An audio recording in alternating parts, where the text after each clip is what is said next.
The night এক্সপ্রেসে আজকে আপনাদের জন্য রয়েছে শ্রী মানিক বন্দ্যোপাধ্যায় রচিত অতসী মামি। শ্রী মানিক বন্দ্যোপাধ্যায়ের জন্ম 19শে মে 1908 সালে ঝাড়খণ্ডের দুমকাতে। তিনি সাহিত্যের আঙিনায় রচনা করে গেছেন 40টি উপন্যাস ও 300টি ছোট গল্প। তার রচিত পুতুল নাচের ইতিকথা, দিবারাত্রির কাব্য, পদ্মা নদীর মাঝি ইত্যাদি উপন্যাস বাংলা সাহিত্যের অন্যতম শ্রেষ্ঠ সম্পদ বলে তিনি বিবেচিত। ইংরেজি ছাড়াও তার রচনাসমূহ বহু বিদেশি ভাষায় অনুবাদিত হয়েছে। শ্রী মানিক বন্দ্যোপাধ্যায় 1956 সালের 3রা ডিসেম্বর মাসে মাত্র 48 বছর বয়সে বিংশ শতাব্দীর অন্যতম শক্তিশালী এই কথা সাহিত্যিকের জীবনাবসান ঘটে। আজকের গল্পের সূত্রধর আমি জয়, গল্প পাঠে এবং সুরেশের ভূমিকায় সাম্য, যতীনের ভূমিকায় রাজদীপ ও অতসীর ভূমিকায় সুস্মিতা। তো শুরু হচ্ছে আজকের গল্প শ্রী মানিক বন্দ্যোপাধ্যায় রচিত অতসী মামি।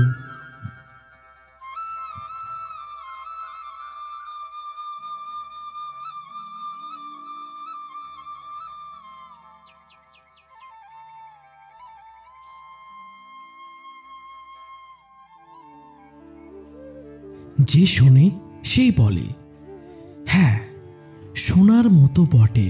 বিশেষ করে আমার মেজো মামা, তার মুখে কোনো কিছুর এমন উচ্ছ্বসিত প্রশংসা আমি খুব কমই শুনেছি। শুনে ভারী কৌতূহল হলো, কি এমন বাঁশি বাজায় লোকটা যে সবাই এমনভাবে প্রশংসা করে। একদিন শুনতে গেলাম, মামার কাছ থেকে একটা পরিচয়পত্র সঙ্গে নিলাম।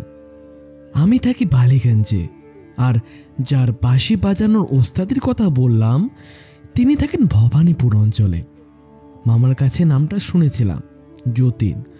উপাধিটা শোনা হয়নি, আজ পরিচয়পত্রের উপরে দেখলাম পুরো নামটা যতীন্দ্রনাথ রায়। বাড়িটা খুঁজে বার করে তো আমার চক্ষু স্থির।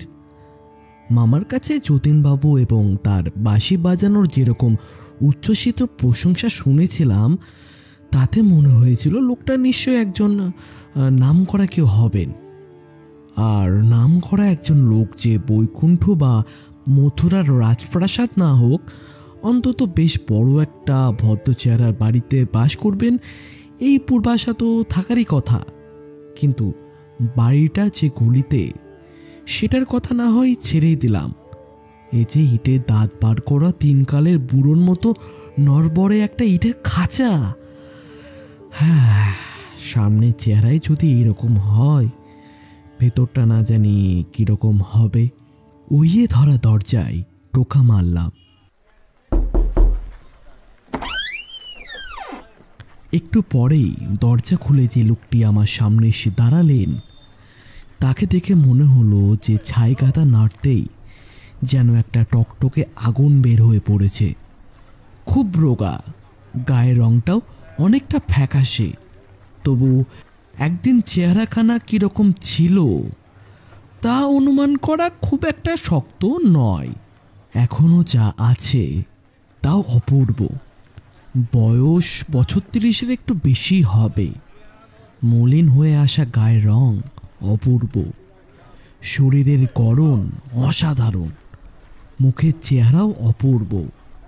আর সব কিছু মিলিয়ে যে রূপখানা এখনো রয়েছে তা এক কথায় অনবদ্য। সবচেয়ে অপূর্ব চোখ দুটি, চোখে চোখ পড়লেই যেন নেশা লেগে যায়। পুরুষেরও তাহলে সৌন্দর্য থাকে। ইট বার করা নোনা ধরা দেয়াল আর উইয়ে ধরা দরজা, তার মাঝখানে লোকটিকে দেখে আমার মনে হলো ভারী সুন্দর একটি ছবিকে কে যেন একটা অতি বিশ্রী একটা ফ্রেমে বাঁধিয়ে রেখেছে। কি ব্যাপার, কি চান? আমার মুগ্ধ চিত্তে কে যেন ঘা দিল। কি বিশ্রী গলার স্বর, কি কর্কশ। কথাগুলো খানিকটা মোলায়েম হলেও লোকটার গলার স্বর শুনলে মনে হয় যেন আমায় গালাগালি দিচ্ছেন। ভাবলাম নিখুঁত সৃষ্টির পারদর্শিতা। বিধাতার কুষ্টিতে লেখা নেই, এমন চেহারায় ওরকম গলা। হ্যাঁ, সৃষ্টিকর্তা যত বড়ই কারিগর হোক, কোথায় কি মানায় সেই জ্ঞান তার একদমই নেই। বললাম, আপনার নাম তো যতীন্দ্রনাথ রায় না? আমি হরেন বাবুর ভাগ্নে। পরিচয়পত্রখানা বাড়িয়ে দিলাম। আমি হরেন, আমার ভাগ্নে সুরেশকে পাঠাচ্ছি। এক নিঃশ্বাসে পড়ে বললেন, ইস, আবার পরিচয়পত্র কেন হে? হরেন যদি তোমার মামা হয়, তাহলে আমিও তো তোমার মামাই হব। এসো এসো এসো, ভেতরে এসো, ভেতরে এসো। আমি ভিতরে ঢুকতেই তিনি দরজাটা বন্ধ করে দিলেন। সদর দরজা থেকে দুধারের দেয়ালে গা ঠেকিয়ে হাত পাঁচেক এসে একটা হাত তিনেক চওড়া বারান্দা এসে ডান দিকে বাঁকতে হলো। বাঁদিকে বাঁকার জন্য নেই, কারণ সেদিকটা প্রাচীর দিয়ে বন্ধ করা। ছোট্ট একটা উঠান, বেশ পরিষ্কার। প্রত্যেক উঠানে যেমন 4টে করে পাশ থাকে, এটারও তাই আছে দেখলাম। দুপাশে দুখানা ঘর এই বাড়িরই অঙ্গ। একটা দিক প্রাচীর দিয়ে বন্ধ করা, অপর দিকটা অন্য একটা বাড়ির ঘরের পিছন দিক। জানালা দরজার চিহ্ন মাত্র নেই। এই অতুষী, আমার ভাগ্নে এসেছে, এই ঘরে একটা মাদুর বিছিয়ে দিয়ে যাও। আমার নতুন হয়ে ওঠা মামা কাউকে যেন ডাকলেন। ওই ঘরটা বড্ড অন্ধকার, বুঝলে তো? এই ঘর মানে আমরা যে ঘরের সামনে দাঁড়িয়েছিলাম, ও ঘর মানে ওদিকের ঘরটা। সেই ঘর থেকে বেরিয়ে এলেন এক তরুণী, মস্ত ঘোমটায় মুখ ঢেকে। এ কি ঘোমটা কেন? এ যে ভাগ্নে। মামির ঘোমটা গোছবার লক্ষণ নেই দেখে মামা আবার বললেন, ছি ছি ছি ছি, মামি হয়ে ভাগ্নের কাছে ঘোমটা টেনে কলাবো সাজবে? এবারে মামির ঘোমটা উঠল। দেখলাম আমার নতুন পাওয়া মামিটি মামারই উপযুক্ত স্ত্রী বটে। তিনি ঘরের মেঝেতে মাদুর বিছিয়ে দিলেন। ঘরে তক্তপোষ, টেবিল, চেয়ার ইত্যাদির পালাই নেই। একপাশে একটা রংচটা ট্রাঙ্ক আর একটা কাঠের বাক্স। দেয়ালে এক কোণ থেকে আর এক কোণ পর্যন্ত একটা দড়ি টাঙানো, তাতে একটি মাত্র ধুতি ঝুলছে। একটা পেরেকে একটা আধময়লা কদ্দরের পাঞ্জাবি লটকানো। বুঝলাম যতীন মামারই সম্পত্তি। এদিক ওদিক গোটা 2 বছর আগেকার ক্যালেন্ডারের ছবি। একটাতে এখনো চৈত্র মাসের তারিখ লেখা, কাগজটি এখনো লাগানো রয়েছে। ছিঁড়ে ফেলতে বোধ হয় কারোর খেয়াল হয়নি। একটু সুজি টুজি থাকে তো ভাগ্নেকে করে দাও, আর না থাকলে এক কাপ চাই খাবে খন। আরে না না, ওসব কিছু দরকার নেই যতীন মামা, আমি কেবল তোমার বাঁশি শুনতে এসেছি। বাঁশি সুরে খিদে মিটবে মামা, যদিও খিদে পাইনি, কারণ বাড়ি থেকে এসেছি। বাঁশি? বাঁশি তো আমি এখন বাজাই না ভাগ্নে। না, সে হবে না, আপনাকে বাঁশি শোনাতেই হবে। তাহলে বসো, রাত্রি হোক, সন্ধ্যার পর ছাড়া আমি বাঁশি ছুঁই না। কেন?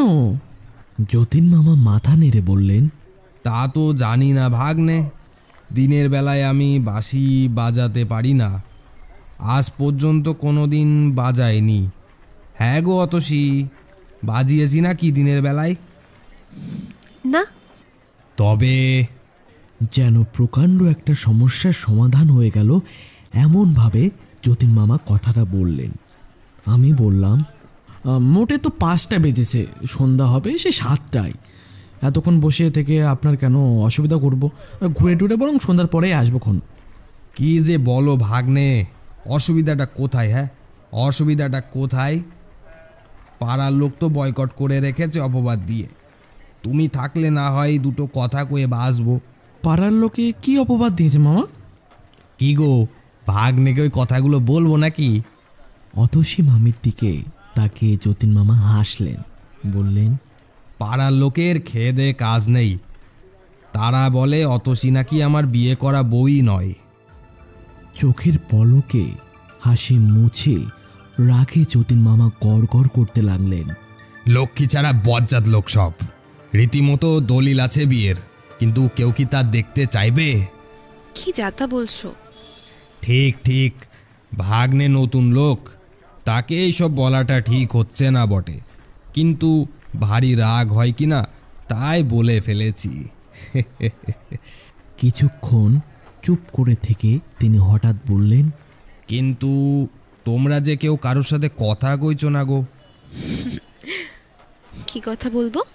এই দেখো, কি কথা বলবে তাও নাকি আমায় বলে দিতে হবে। যাই হোক, কিছু একটা বলে শুরু করো। তা তোমার নামটা কি ভাগ্নে? এবার ভাগ্নে পাল্টা প্রশ্নটা করো তুমি। আজ কি রাঁধবে মামি? জিজ্ঞাসা করো, জিজ্ঞাসা করো। বেশ, দেখবে খাসা একটা আলাপ হয়ে যাবে। আর তোমার আরম্ভটা কিন্তু বেশ অতসী। মামির মুখ লাল হয়ে উঠল। অমন বিশ্রী প্রশ্ন আমি কখনো করব না মামি, আপনি নিশ্চিন্ত থাকুন। আমার নাম সুরেশ। সুরেশ মানে সুরের রাজা, তাই সুর শুনতে তোমার এত আগ্রহ। হঠাৎ দাঁড়িয়ে উঠে যতীন মামা বললেন, এ হে হে, ভুবন বাবু যে 2 টাকা ফেরত দেবে বলেছিল, আজ নিয়ে আসি। 2 দিন বাজার দোকান কিছু হয়নি। তুমি বসো ভাগ্নে, মামির সাথে গল্পগুজব করো। 10 মিনিটের মধ্যে আমি আসছি। হ্যাঁ। এই বলে তিনি পেরিয়ে গেলেন। বাইরে গিয়ে বললেন, দৌড়টা দিয়ে যাও অতসী, ভাগ্নে ছেলে মানুষ, কেউ তোমার লোভে ঘরে ঢুকলে ভাগ্নে ঠেকাতে পারবে না। মামির মুখ আরক্ত হয়ে উঠল এবং সেটা গোপন করতে চট করে উঠে গেল। বাইরে তার চাপা গলা শুনলাম। কি যে রসিকতা করো না, ছি। মামা কি জবাব দিলেন সেটা শোনা গেল না। মামি ঘরে এসে ঢুকলেন, বললেন, ওই রকমই স্বভাব ওনার। বাক্সে 2টি মোটা টাকা ছিল, তাই নিয়ে সেদিন বাজারে গেলেন।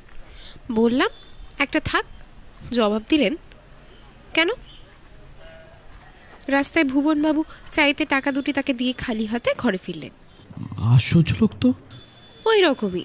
আর দেখো ভাই। না না, ভাই নয়, ভাগ্নে। ও, তাও তো বটে।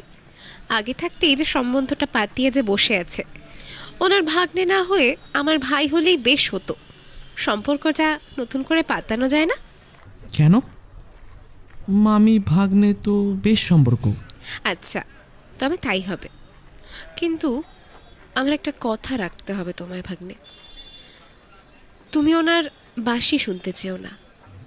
মানে আমি তো বাঁশি শুনতেই তো এলাম। মামির মুখ গম্ভীর হয়ে উঠল।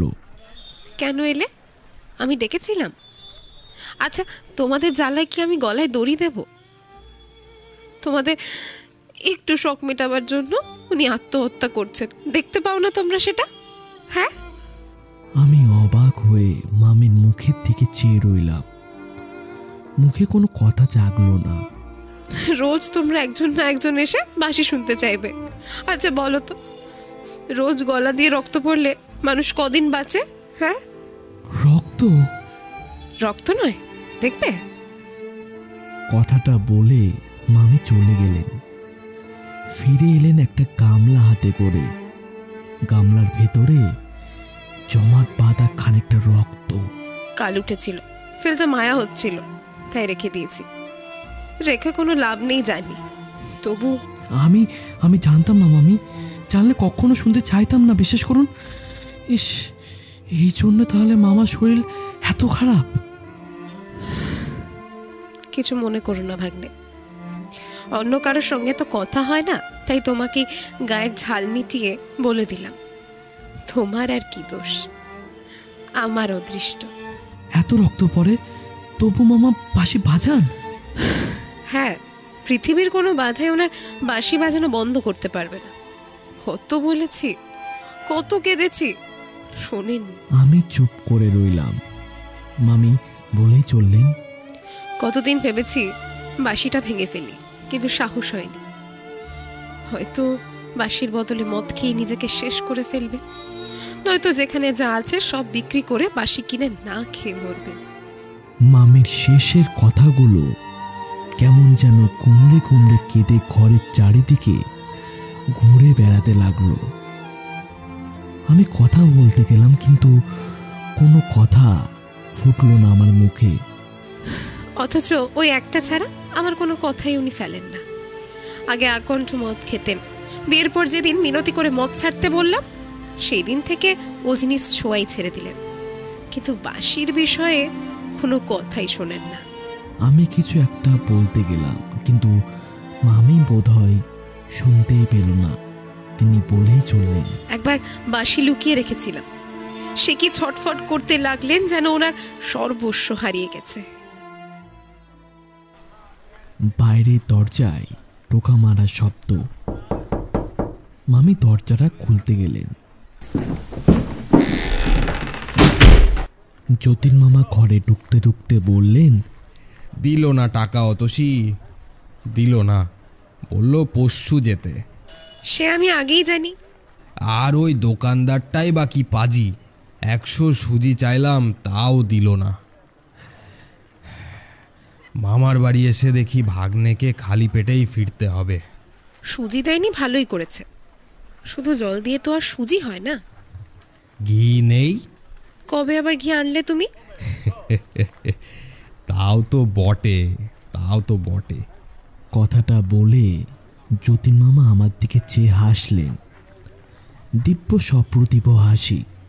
আমি বললাম, আহ, কেন এত ব্যস্ত হচ্ছেন মামা? খাবারের কোনো দরকার নেই, ভাগ্নের সঙ্গে এত ভদ্রতা করতে নেই। তোমরা বসো, আমি আসছি। কথাটা বলে মামি ঘর থেকে বেরিয়ে গেলেন। মিনিট 15 পরে মামি ফিরে এলেন। দু হাতে দুখানা রেকাবিতে গোটা 4 করে রসগোল্লা আর গোটা 2 সন্দেশ। বাহ বাহ, কোত্থেকে জোগাড় করলে? কথাটা বলে মামা একটা রেকাবি টেনে নিয়ে একটা রসগোল্লা মুখে তুললেন। অন্য রেকাবিটা আমার সামনে রাখতে রাখতে মামি বললেন, তা দিয়ে তোমার দরকার কি? কিচ্ছু হয়নি, চা খিদে পেয়েছে, ডাকাতি করেও যদি এনে থাকো কোনো দোষ হয়নি। স্বামীর প্রাণ বাঁচাতে সাধ্য অনেক কিছুই করে। কই দাও দাও। আমি কুণ্ঠিত হয়ে বলতে গেলাম, কেন মিথ্যে মিথ্যে এরকম? আবার যদি ওইসব শুরু করো ভাগ্নে, আমি কিন্তু কেঁদে ফেলবো। আমার কথা শেষ করার আগেই প্রতিবাদটা শুনে আমি নিস্তব্ধে খেতে আরম্ভ করলাম। মামি ঘর থেকে 2টো এনামেলের গ্লাসে জল এনে দিলেন। প্রথম রসগোল্লাটা নিয়ে মামা বললেন, এ হে হে হে, এ আবার কি রসগোল্লা? এ একেবারে বিচ্ছিরি খেতে। এ রইল পড়ে, তুমি খাও, নাহলে ফেলে দাও। দেখি দেখি বরং সন্দেশটা আমাকে দাও, দেখি কেমন। তারপর সন্দেশটা মুখে দিয়ে বললেন, আহ, এটি বেশ ভালো, এটা আমি খাবো। কথাটা বলে সন্দেশ 2টো মুখে তুলে নিয়ে রেখাপিটা ঠেলে দিয়ে বললেন, যাও যাও, তোমার ওই সুজির ডিবিটা ফেলে দাও গিয়ে নর্দমায়, যাও। অতসী মামির চোখ দুটো ছলছল করে উঠল। মামার ছলটুকু আমাদের কারোর কাছে গোপন রইল না। আর কেন যে এমন খাসা রসগোল্লাও মামার কাছে সুজির ঢিপি হয়ে গেল, সেটা বুঝে আমার চোখেও তখন প্রায় জল আসার উপক্রম। মাথা নিচু করে রেকাবিটা শেষ করলাম। মাঝখানে একবার চোখ তুলতেই নজরে পড়ল মামি মামার রেকাবিটা দরজার উপরে তাকে তুলে রাখছেন। এদিকে সন্ধ্যার অন্ধকার ঘনিয়ে এসেছে। মামি ঘরে ঘরে প্রদীপ দেখালেন, ধুনো দিলেন। আমাদের ঘরে একটা প্রদীপ জ্বালিয়ে দিয়ে মামি চুপ করে দাঁড়িয়ে কি যেন ভাবতে লাগলেন। আরে লজ্জা কিসের? নিত্যকার অভ্যেস, বাদ পড়লে রাতে ঘুম হবে না। ভাগ্নের সামনে লজ্জা করতে নেই। আমি না হয় বাইরে। বসো বসো, উঠতে হবে না, অত লজ্জা নেই আমার। কথাটা বলে গলায় আঁচল দিয়ে মামার পায়ের কাছে মাটিতে মাথা ঠেকিয়ে প্রণাম করলেন মামি। লজ্জায়, সুখে, তৃপ্তিতে আরক্ত মুখখানি নিয়ে অতসী মামি যখন উঠে দাঁড়ালেন, আমি বললাম, মামি দাঁড়াও, তোমাকে একটু প্রণাম করে নিই। এমা, না না, ছি ছি। ছি নয়, আমার নিত্যকার অভ্যেস নাও হতে পারে, কিন্তু তোমায় প্রণাম না করে যদি আমি আজ বাড়ি ফিরি, রাত্রে আমার ঘুম আসবে না। মামির পায়ে হাত দিয়ে প্রণাম করলাম। দেখো তো ভাগ্নের কাণ্ড। যতীন মামা হো হো করে হেসে উঠলেন। ভক্তি হয়েছে গো, ভক্তি। সকাল সন্ধ্যে স্বামীকে প্রণাম করো জেনে শ্রদ্ধা হয়েছে ভাগ্নের। লজ্জায় মামি পলায়ন করলেন। বারান্দা থেকে বলে গেলেন, আমি রান্না করতে গেলাম। ভাগ্নে, এইবারে বাসি শোনো। থাকবে মামা, ও শুনে আর কাজ নেই, শেষে আবার রক্ত পড়তে আরম্ভ করবে। আহ, তুমিও শেষে ঘ্যান ঘ্যান প্যান প্যান শুরু করলে ভাগ্নে। রক্ত পড়বে তা হয়েছেটা কি শুনি? তুমি শুনলেও আমি বাজাবো, না শুনলেও আমি বাজাবো। ইচ্ছা হয় রান্নাঘরে মামির কাছে বসে কানে আঙুল দিয়ে থাকতে পারো, গিয়ে যাও। কাঠের বাক্সটা খুলে বাঁশির কাঠের কেসটা বার করলেন মামা। চলো বারান্দায় চলো, ঘরে বড় শব্দ হয়। নিজেই বারান্দায় মাদুরটা তুলে এনে বিছিয়ে নিলেন। দেয়ালে ঠেস দিয়ে বসে বাঁশিটা মুখে তুললেন।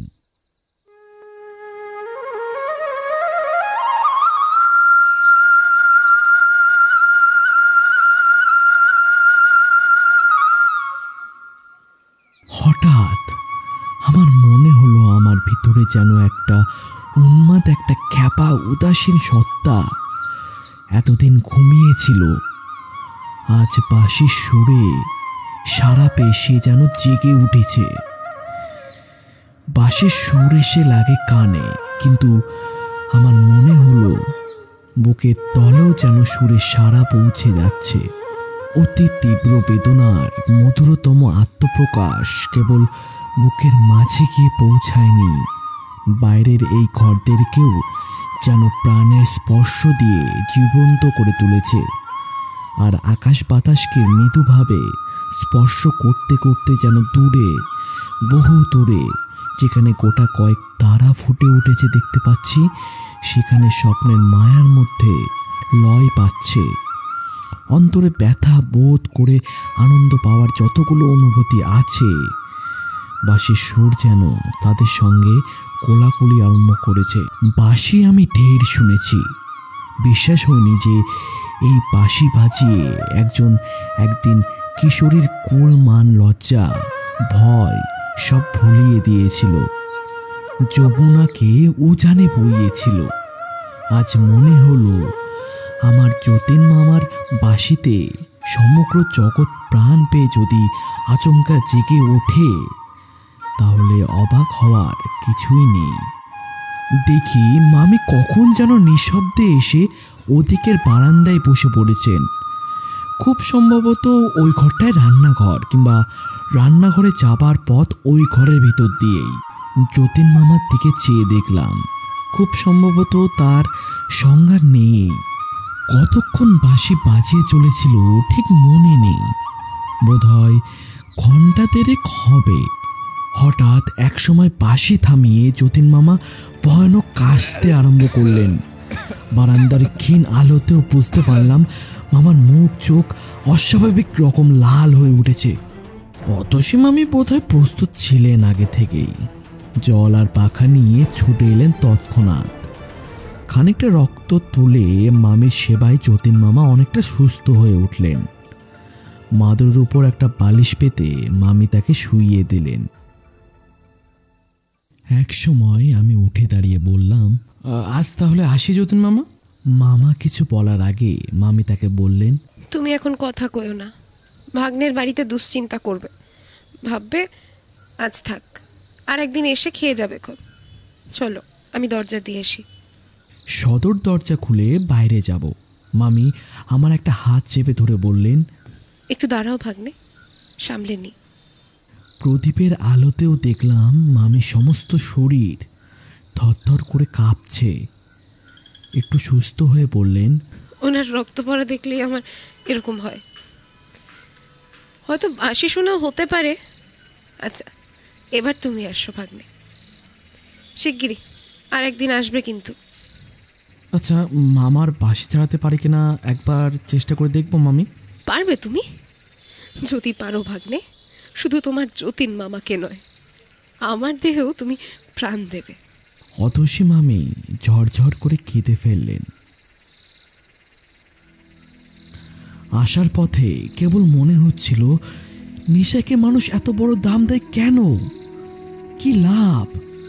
এই যে যতীন মামা পলে পলে জীবন উৎসর্গ করে সুরের জাল বনমার নেশায় মেতে যান, মানছি তাতে আনন্দ আছে, যে সৃষ্টি করে তারও, যে শোনে তারও, কিন্তু এত চড়া মূল্য দিয়ে কি সে আনন্দ কিনতে হবে? এই যে স্বপ্ন সৃষ্টি, এ তো ক্ষণিকের। আমারও ইচ্ছে করে যতীন মামার মতো সুরের আলোয় ভুবন ছেয়ে ফেলি, সুরের আগুন গগনে বেয়ে তুলে পলে পলে নিজেকে শেষ করে আনি। কিন্তু কিন্তু কিন্তু লাভটা কি? এতদিন জানতাম আমিও বাঁশি বাজাতে জানি, বন্ধুরা শুনে প্রশংসাও করেছে।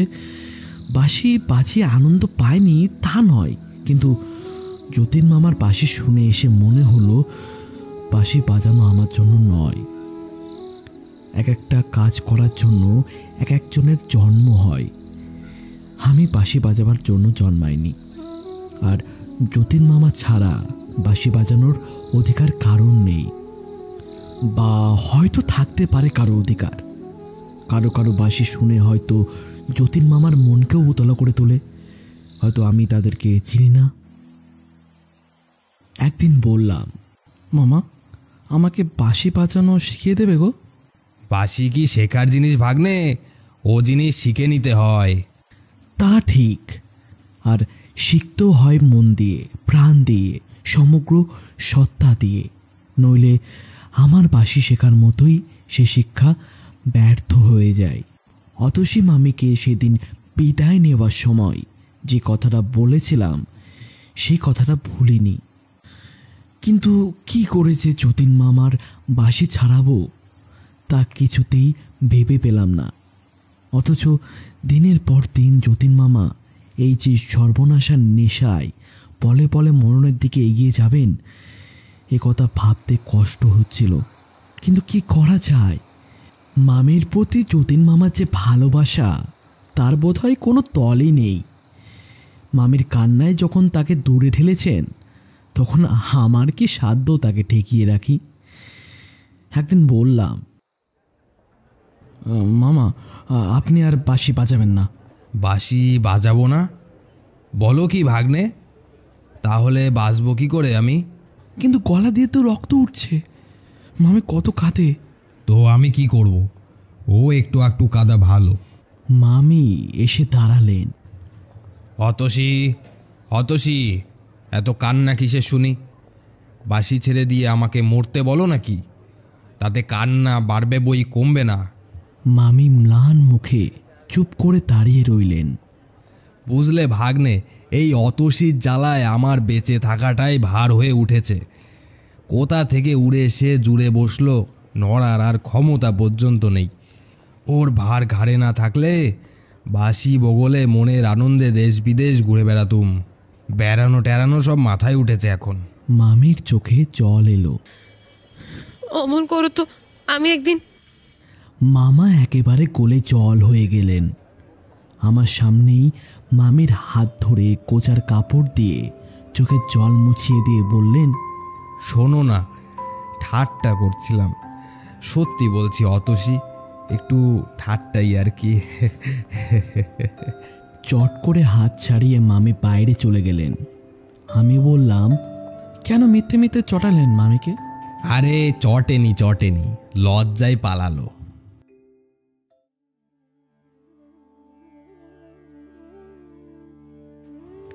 কিন্তু একদিন যতীন মামাকে বাঁশি ছাড়তে হলো।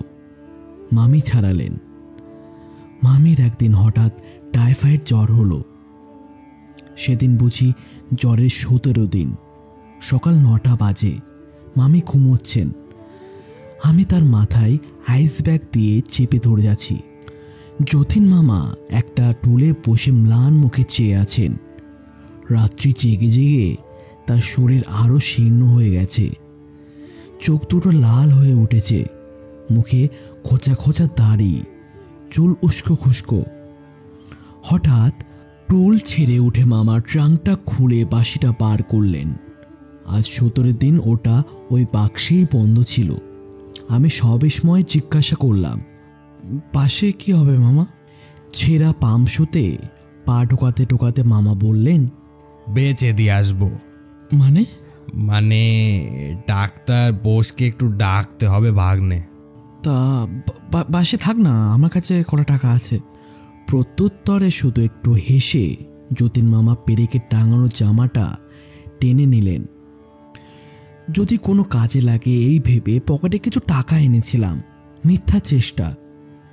আমার মেজো মামা কতবার কত বিপদে যতীন মামাকে টাকা দিয়ে সাহায্য করতে চেয়েছেন, কিন্তু যতীন মামা একটি পয়সাও নেননি। বললাম, আচ্ছা ঠিক আছে, কোথাও যেতে হবে না মামা, আমি বরং কিনবো বাসিটা। তুমি কিনবে ভাগ্নে? বেশ তো, তবে কেন? কত দাম? 135-এ কিনেছি, 100 টাকায় দিয়ে দেবো।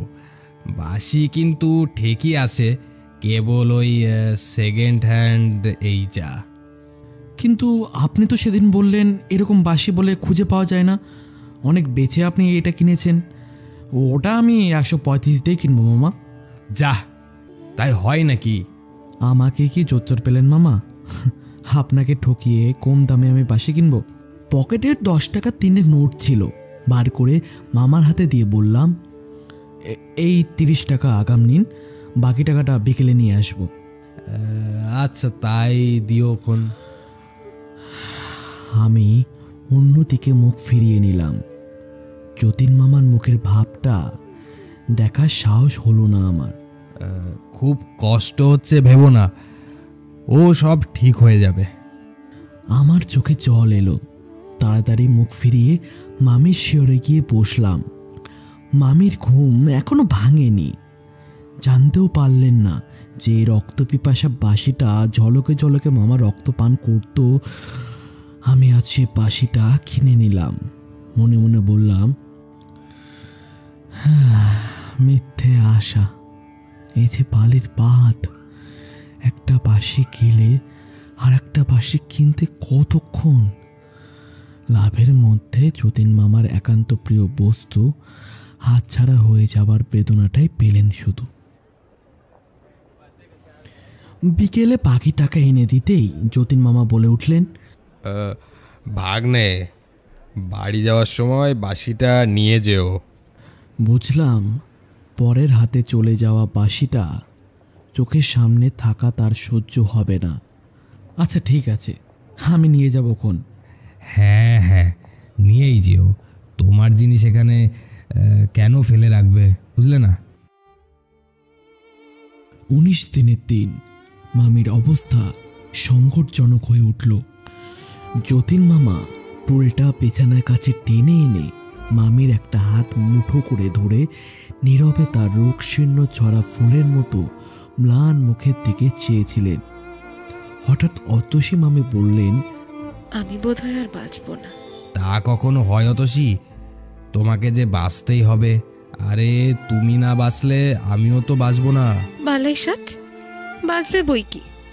দেখো, আমি যদি না বাঁচি আমার একটা কথা রাখবে? যতীন মামা নত হয়ে বললেন, রাখবো, বলো। বাঁশি বাজানো ছেড়ে দিও।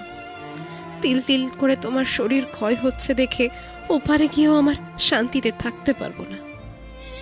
রাখবে আমার কথা? তাই হবে অতসী, তুমি আগে ভালো হয়ে ওঠো, আমি আর বাঁশি ছোবো না। মামির শীর্ণ ঠোঁটে সুখের হাসি ফুটে উঠল। মামার একটা হাত বুকের উপর টেনে এনে শান্তভাবে মামি চোখ বুঝলেন। আমি বুঝলাম যতীন মামা তার রোগ শয্যাগত অতসীর জন্য কত বড় একটা ত্যাগ করলেন। অন্য কেউ বুঝুক আর না বুঝুক, আমি তো যতীন মামাকে চিনি, জানি। অতসী মামিও জানেন ওই কথা কটার পিছনে কতখানি জোর আছে। বাঁশি বাজাবার জন্য মন উন্মাদ হলেও যতীন মামা আর বাঁশি ছোবেন না। শেষ পর্যন্ত মামি ভালো হয়ে উঠলেন। যতীন মামার মুখে হাসিও ফুটল। মামি যেদিন পথ্য পেলেন সেদিন মামা বললেন, কি গো, এই যে বলেছিলে বাঁচবে না, হ্যাঁ ও কি আর মুখের কথা? যে চারাল খুড়োর কাছ থেকে তোমাকে ছিনিয়ে এনেছি, জম্বেটা তো ভালোই মানুষ। চারাল খুড়ো? ওটা আবার কি মামা? তুমি জানো না বুঝি? আরে সে এক দ্বিতীয় মহাভারতে। গুরু নিন্দা করবে না। গুরু নিন্দার আবার কি আছে? গুরুর গুরুতর নিন্দা করব। ভাগ্নেকে দেখাও না অতসী তোমার ওই পিঠের দাগটা। মামির বাধা দেয়া সত্ত্বেও মামা ইতিহাসটা শুনিয়েই দিলেন। নিজের খুড়ো নয় বুঝলে ভাগ্নে, বাপের পিস্তত ভাই। মা বাবাকে হারিয়ে 17 বছর বয়স পর্যন্ত ওই খুড়োর কাছেই ছিল অতসী। এত বড় মেয়ে, তাকে কিলচল লাগাতেও খুড়োটিরও বাধত না। আনুষাঙ্গিক অন্য সব দোষ তো ছিলই, সে আর কি বলবো। তা ওই খুড়োর মেজাজের অক্ষয় চিহ্ন আজও অতসীর পিঠে আছে। পাশের বাড়িতে আমি বাঁশি বাজাতাম, আর ওই নেশা টেশা চলতো আর কি। কিন্তু প্রায় ওই খুড়োর গর্জন আর ওই অনেক রাত পর্যন্ত অতসী চাপা কান্নার শব্দে আমার নেশা টেশা একেবারেই ছুটে যেত। তারপর নিতান্ত চটে গিয়ে ওই একদিন ওকে নিয়ে পালিয়ে বিয়ে করে ফেললাম, এই আর কি। তখন কি জানি নাকি মদ খায়? তাহলে কখনোই আসতাম না।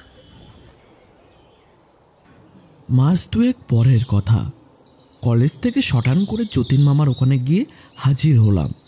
দেখি জিনিসপত্র যা ছিল সব বাঁধা ছাদা হয়ে পড়ে আছে। আমি অবাক হয়ে প্রশ্ন করলাম, এ কি মামা, এসব কি হচ্ছে? দেশে যাচ্ছি ভাগ্নে, দেশে যাচ্ছি। দেশে? আপনার আবার দেশ কোথায়? আমার কি একটা দেশও নেই ভাগ্নে, 500 টাকা জমিদারি আছে দেশে, খবর রাখো। হয়তো জন্মের মতোই তোমাদের ছেড়ে চললাম ভাগ্নে। আমার অসুখের জন্যই এটা হলো। তোমার অসুখের জন্য? তার মানে? মানে বাড়িটা বিক্রি করে দিয়েছি। যিনি কিনেছেন পাশের বাড়িতেই থাকেন। মাঝখানে পাঁচিরটা ভেঙে 2 বাড়ি এক করে নিতে খুব একটা অসুবিধা হবে না। তিনি সেটা এখনই করতে চান, তাই ভাবলাম আমরা আর থেকে এখানে কি করব। বাঁধা বিছানা আর তালাবদ্ধ বাক্সের দিকে মামা আঙুল বাড়িয়ে দিয়ে বললেন, রাতে ঢাকা মেলে রওনা হব। আমরা বাঙাল হে ভাগ্নে, বাঙাল, জানো না বুঝি?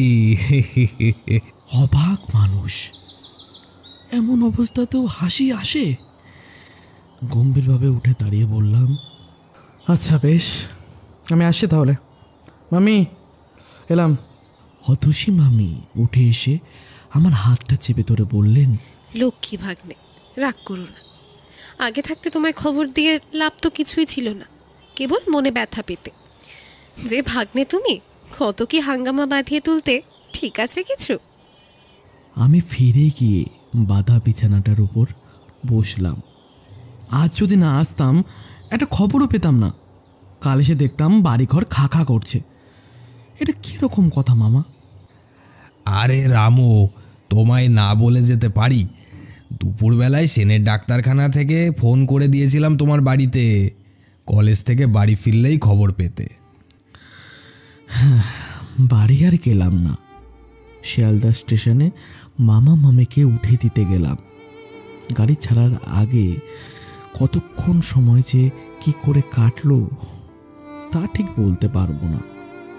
কারণ মুখে কোনো কথা নেই, কেবল যতীন মামা মাঝে মাঝে 2-1টা হাসির কথা বলছিলেন আর হাসাচ্ছিলেন। বলাই বাহুল্য হাসানোর চেষ্টা করছিলেন, কিন্তু তার বুকের ভিতর যে কি হচ্ছিল সে খবর আমাদের দুজনের কারোর কাছে আর অজ্ঞাত থাকেনি। গাড়ি ছাড়ার সময় প্রায় হয়ে এসেছে। যতীন মামা আর অতসী মামিকে প্রণাম করে আমি গাড়ি থেকে নামলাম। দেখলাম যতীন মামা অন্যদিকে মুখ ফিরিয়ে নিলেন, আর বোধ হয় মুখের হাসি ফুটিয়ে রাখা তার পক্ষে সম্ভব হলো না। জানালা দিয়ে মুখ বার করে মামি ডাকলেন একবার। শোনো, তোমাকে ভাগ্নে বলি আর যাই বলি, মনে মনে জানি তুমি আমার ছোট্ট ভাই। পারো তো একবার বেড়াতে গিয়ে দেখা দিয়ে এসো। আমাদের হয়তো আর কলকাতা আসা হবে না, জমির ভারী ক্ষতি হয়ে গেছে। যেও কেমন ভাগ্নে? ঘাড় নেড়ে জানালাম, যাব, নিশ্চয়ই যাব।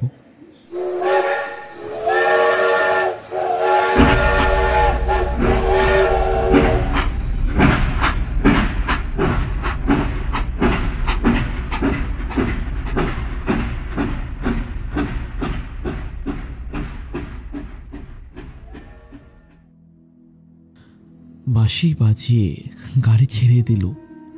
যতক্ষণ দেখা যায় অপকল দৃষ্টিতে চেয়ে রইলাম। দূরের লাল সবুজ আলোক বিন্দুর ওপারে যখন একটি চলন্ত লাল বিন্দু অদৃশ্য হয়ে এলো, তখন ফিরে এলাম। চোখে জলের দৃষ্টি তখন ঝাপসা হয়ে উঠেছে। আসলে মানুষের স্বভাবটাই এই, যখন যে দুঃখটা পায় তখন সেই দুঃখটাকেই সবচেয়ে বড় করে দেখে। নইলে কে ভেবেছিল যে যতীন মামা আর অতসী মামের বিচ্ছেদে 21 বছর বয়সে আমার দু চোখে জল ভরে এসেছিল। সেই যতীন মামা আর অতসী মামি একদিন আমার মনের কোণে সংসারের আবর্জনায় তলে চাপা পড়ে যাবেন। জীবনের অনেকগুলি পাঠ হলুট পালট হয়ে গেল।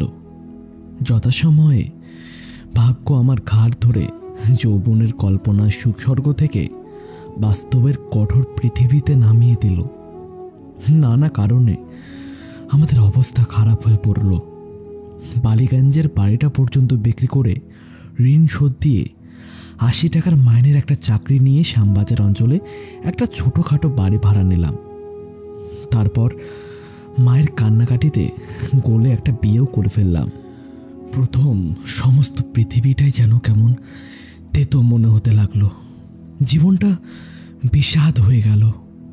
আশা আনন্দের এতটুকু আলোড়ন তার ভিতরে খুঁজে পেলাম না। তারপর ধীরে ধীরে সব ঠিক হয়ে গেল। নতুন জীবনের রসের খোঁজ পেলাম। জীবনের জুয়া খেলার হার জিতের কথা কদিন আর মানুষ বুকে পুষে রাখতে পারে? যতীন মামা আর অতসী মামির কথা এক প্রকার ভুলেই গেলাম। মাঝে একটা খবর পড়েছিলাম, যতীন মামাদের দেশে চলে যাওয়ার বছর 3 পরে সেবার ঢাকা মেলে কলিশন হয়। মৃতদের নামের মাঝে যতীন্দ্রনাথ রায় নামটা দেখে যে বেশ একটা ঘা লেগেছিল, সে কথাটা আজও মনে আছে। ভেবেছিলাম একবার গিয়ে দেখে আসব, কিন্তু হয়নি। সেদিন অফিস থেকে ফিরে দেখি আমার স্ত্রীর কঠিন অসুখ। মনে পড়ে যতীন মামার দেশের ঠিকানায় একটা পত্র লিখে দিয়ে এই ভেবে মনকে সান্ত্বনা দিয়েছিলাম, ও নিশ্চয়ই আমার যতীন মামা নয়। সে চিঠির কোনো জবাব আসেনি। স্ত্রীর অসুখের হিড়িকে কথাটা আমার মন থেকে মুছে গিয়েছিল। তারপর গড়িয়ে গড়িয়ে আরও 4টে বছর কেটে গেছে। আমার ছোট বোন বিনার বিয়ে হয়েছিল ঢাকায়।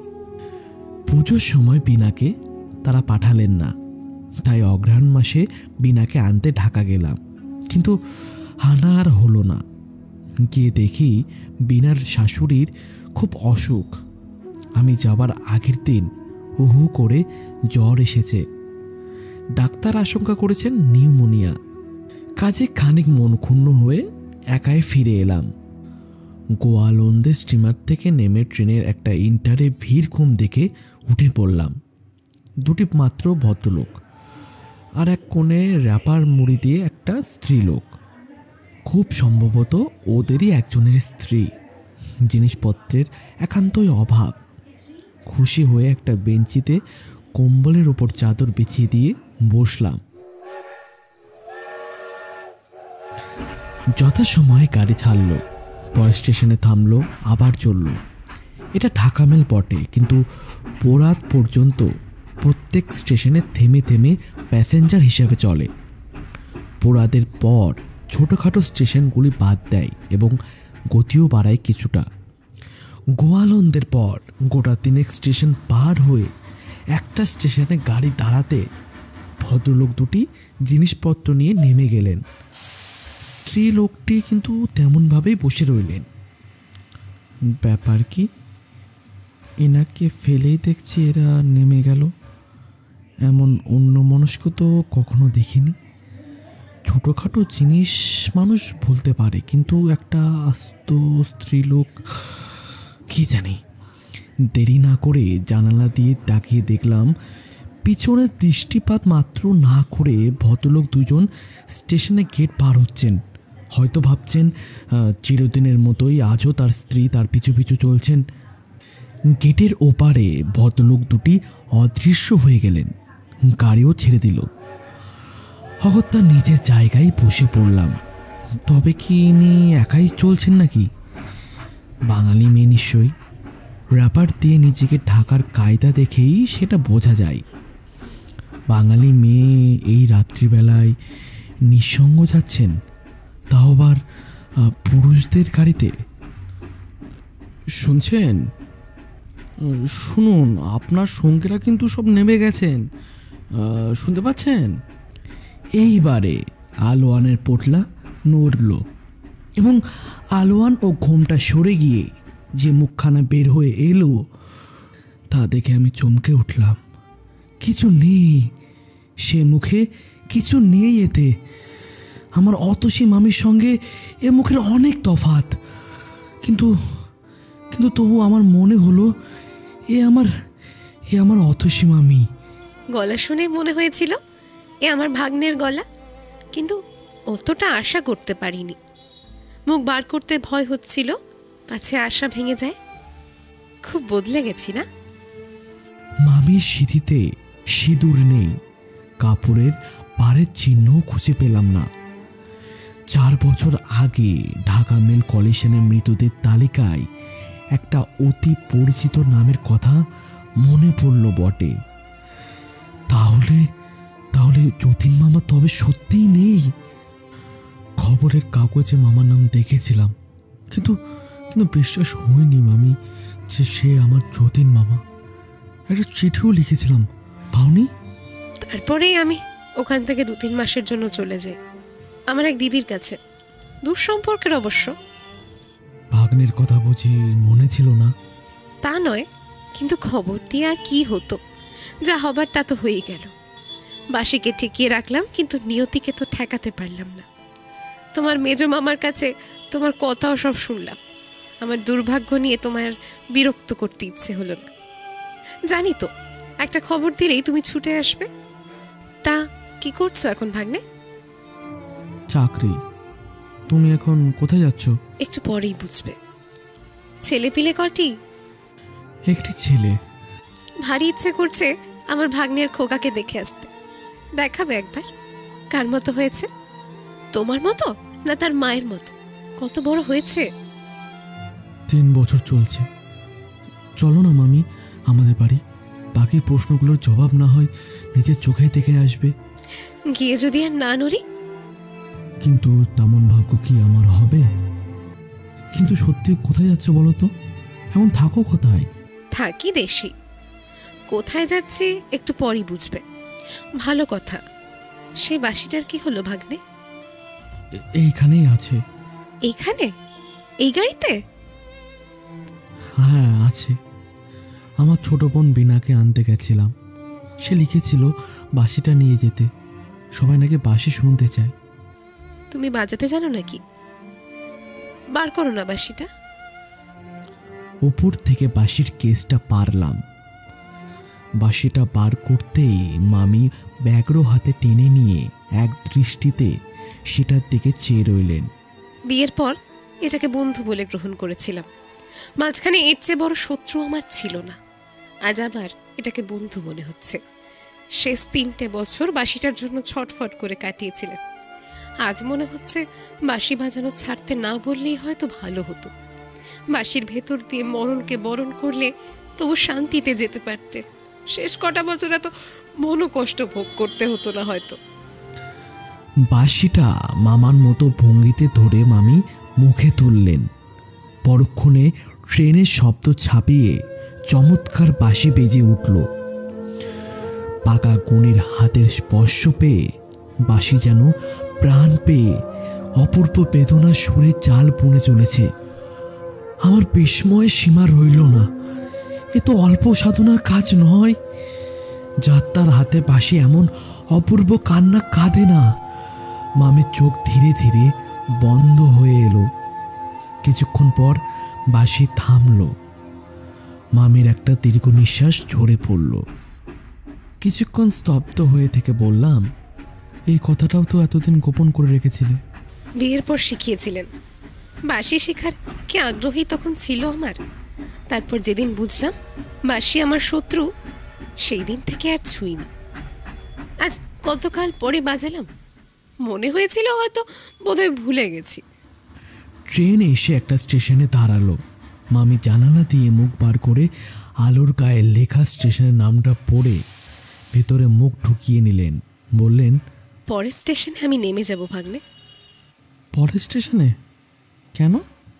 আজ কত তারিখ জানো? আজ 17ই অগ্রহায়ণ। 4 বছর আগে আজকের দিনেই তো। বুঝতে পারছো না তুমি?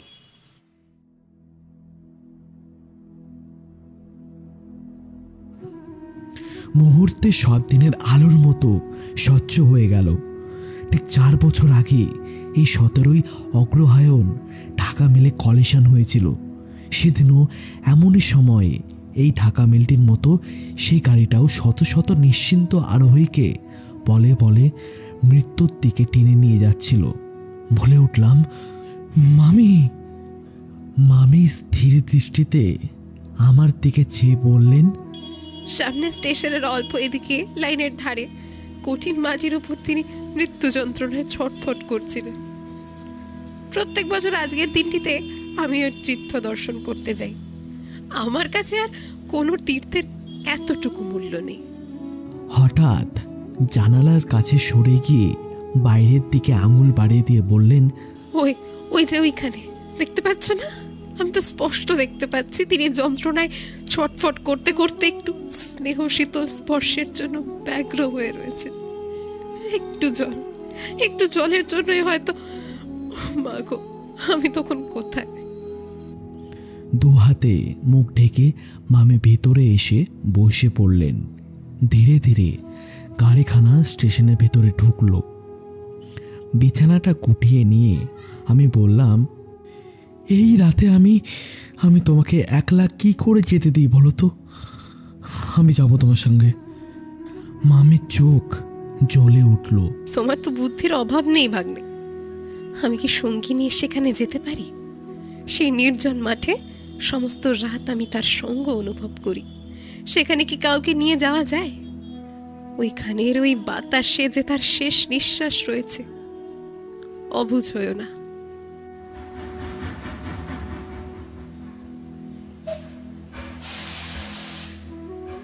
গাড়ি দাঁড়ালো। বাঁশিটা তুলে নিয়ে মামি বললেন, এটা নিয়ে গেলাম ভাগ্নে। এটার ওপর তোমার চেয়ে আমার দাবি অনেক বেশি। দরজা খুলে অতসী মামি নেমে গেলেন। আমি নির্বাক হয়ে চেয়ে রইলাম শুধু। আবার গাড়ি ছাড়লো। অতসী মামি মিলিয়ে গেল আমার চোখের আড়ালে।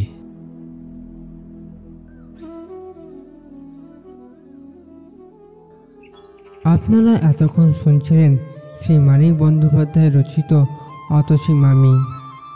আজকের গল্পের বিশেষ সহযোগিতায় হিস্ট্রিবাস কলকাতা ইউটিউব চ্যানেল ও হিস্ট্রিবাস প্রোডাকশন হাউসকে আমাদের তরফ থেকে জানাই অসংখ্য ধন্যবাদ।